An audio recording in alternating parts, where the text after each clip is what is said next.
ছেড়ে তো। দাদা তুই? আচ্ছা, তো তুই এখন এদের কাছ থেকে সাহায্য চাইতে এসেছিস, বল? কেউ তোকে সাহায্য করতে পারবে না আজকে। চল তুই আমাকে ছেড়ে দাও। তোকে কতবার না করলাম বাড়ি থেকে না বার হতে, তুই তবুও বার হয়ে ওদের কাছ থেকে সাহায্য চাইছিস? আমার ভুল হয়ে গেছে, তুমি প্লিজ আমাকে ক্ষমা করে দাও।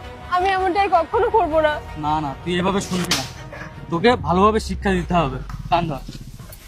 এই যে আমি কান ধরে ক্ষমা চাইছি, আমি তোমার সামনে হাত জোড় করছি, তুমি প্লিজ আমার সাথে এমনটা করো না।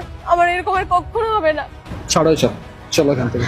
দাঁড়াও, তুমি কোথায় যাচ্ছ? তুমি দেখছো না ওটা তোমার বোন না, মেঘা তো? তুমি দেখো ওই ছেলেটাকে কেমন ভাবে মারছে। আরে তোমার বোন হয় ওটা, অন্তত বাঁচাতে যাও ওকে। কেন আমাকে কেন বাঁচাতে হবে? তুমি জানো না ও কি করেছে? দেখো আমি মানছি ও একটা ভুল করেছে, কিন্তু সেই ভুলের সাজা এটা হতে পারে না।